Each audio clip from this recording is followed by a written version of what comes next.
अस्सलामुअलैकुम हुए वतन पाकिस्तानियों। इमरान खान ने जेल ट्रायल के खिलाफ इस्लामाबाद हाई कोर्ट में इंट्रा कोर्ट अपील दायर कर दी है। साइफर केस का ट्रायल ओपन कोर्ट में करने का हुक्म दिया जाए, इमरान खान की इस्तदा।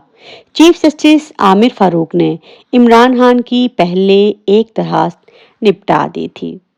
यह केस दूसरे जज के पास लगेगा। हुए वतन पाकिस्तानियों, क्या आपको ऐसा लगता है? और दूसरी तरफ इंतखाबात के हवाले से काजी फायज ईसा के ऐसे रिमार्क्स जो कि आपने आज तक नहीं सुने होंगे। जस्टिस साहब फरमाते हैं, 90 दिन में इंतखाबात की ताहीर किसने की? इस बार आप उंगली नहीं उठाते। आप कहते हैं सदर आरिफ अलवी ने तारीख देनी थी। अगर आप आईनी तशरीह की बात करें तो हमें 5 रुकनी बेंच बनाना पड़ेगा। दुनिया के सारे मसाइल इसी दरखास्त में आप लोग ना लेकर आए तो आने वाले दिनों में अब बात जो है वो सदर आरिफ अलवी पर आने वाली है। वकील अली जफर से चीफ जस्टिस काजी फायज ईसा ने पूछा कि इस केस में दरखास्त गुजार कौन है। अली जफर ने कहा, पीटीआई की जानिब से पेश हूँ। मेरा मुवक्किल पार्टी का जनरल सेक्रेटरी उमर अयूब है। तो आप देखिए कि चीफ जस्टिस साहब जातियात पर उतर आए हैं। चीफ जस्टिस साहब ने कहा, दरखास्त हजार किसके पोते हैं, आपको इल्म है? अली जफर ने जवाब दिया, जी इनके दादा पाकिस्तान के सदर रह चुके हैं। तो आगे से जस्टिस साहब फरमाते हैं, आप ये कहना चाहेंगे कि दरखास्त गुजार के दादा ने मुल्क में आइन के इस्तेमाल को रोका? क्या आपको इस मुल्क की तारीख का इल्म नहीं? अली जफर ने जवाब दिया, जी बिल्कुल, ये मुल्क की एक तारीख है। इस पर जस्टिस साहब फरमाते हैं, हम ये नहीं कहते कि दादा के कामों का जिम्मेदार पोता हो। अब इनका पोता जमहूरियत पसंद है। तो मुहब्बे वतन पाकिस्तानियों, जिस मुल्क में हालात इस हद तक खराब हो जाएं कि जो कुछ दादा ने किया वो अब मुल्क को सजा देने के लिए आप पोते को आगे लेकर आए। लेकिन अब आज के दिन की सबसे बड़ी हेडलाइन यही है कि जस्टिस साहब फैसला कर चुके हैं कि सदर पाकिस्तान ने कौन सी और कब तारीख दी। ये फरमाते हैं जस्टिस अतहर मनरेला साहब। तो आगे से उनको बताया जाता है कि 23 अगस्त को सदर ने इंतखाबात की तारीख नहीं दी, सिर्फ खत लिखा था और कहा था कि आइन ये कुछ कहता है। उम्मीद है आरिफ अलवी जो हैं वो सुप्रीम कोर्ट की ये समाअत भी देख रहे होंगे। और इसके बाद सदर के जिस ट्वीट का हवाला दिया जा रहा है इसमें सदर खुद राय मांग रहे हैं। हम नहीं जानते कि वो ट्वीट भी सदर का है या नहीं। क्या सुप्रीम कोर्ट एक ट्वीट पर फैसला देगी? अनवर मंसूर साहब वो बहुत ज्यादा अहलियात वाले सदर बने हुए हैं। तो मुहब्बे वतन पाकिस्तानियों, ये तमाशा जो है वो अब सुप्रीम कोर्ट में हो रहा है। अब इनका एक ही मकसद है कि सदर आरिफ अलवी को रगड़ा लगाना। लेकिन क्या इनमें इतनी जुर्रत है कि ये लोग भी आर्टिकल 6 लगा सकें? आरिफ अलवी के होते हुए सारे मुल्क में जुल्म होता रहा। इस कौम पर अंधा मजालिम जो हैं वो ढाए गए और ये गूंगा बहरा बना रहा, चौकीदारों की सहूलतकारी भी करता रहा।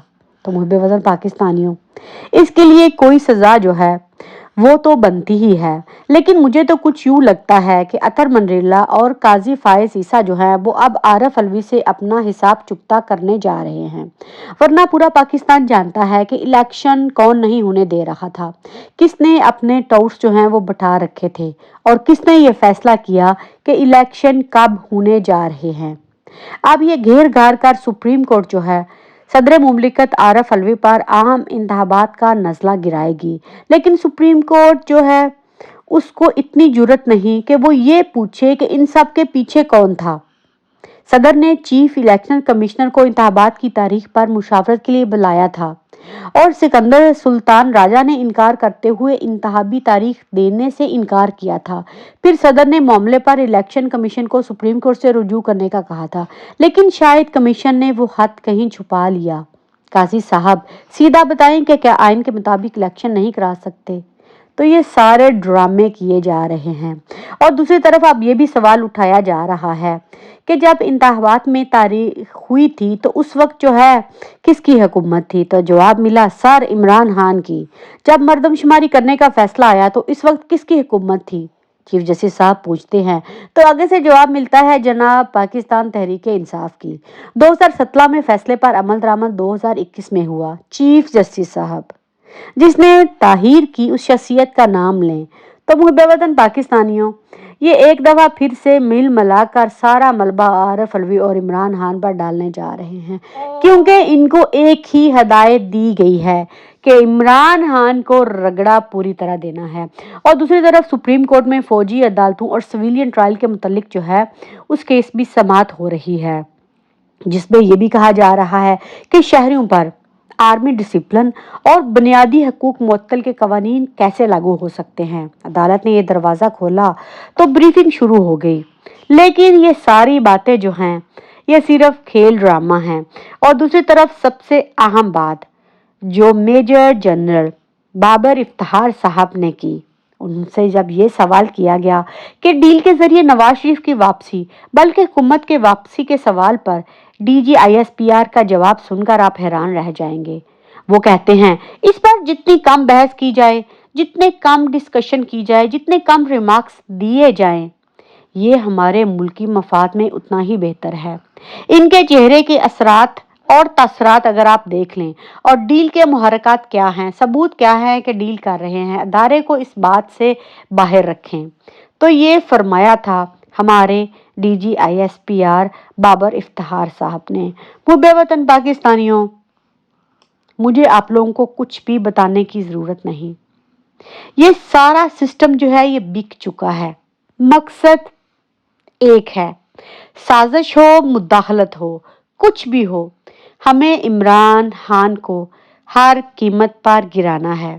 آج جو کچھ احتساب عدالت نے اسحاق ڈار کے ساتھ کیا، تو جب ایسے چور اور ڈاکو کو یہ لوگ کلین چٹ دے دیتے ہیں تو یہ لوگ سوچ رہے ہیں کہ اس کے بعد بھی پاکستانی عوام جو ہے ان کے اوپر اندھا اعتماد کرے، تو محب وطن پاکستانیوں ایسا تو بالکل بھی ممکن نہیں ہے۔ جو کچھ اس ٹائم پر ہتیجہ شاہ اور پاکستان کی دوسری عورتوں کے ساتھ کیا جا رہا ہے، ان کے اوپر کوئی کیس نہیں، کوئی ایف آئی آر نہیں، اس کے بعد بھی ان کو لٹکایا جا رہا ہے۔ مقصد یہی ہے کہ عمران خان کو اس پوری فیلڈنگ سے باہر کرنا ہے اور پاکستانیوں کو یہ باور کروانا ہے کہ طاقت ڈنڈے کے نیچے ہے، نہ کہ عمران خان کے نیچے۔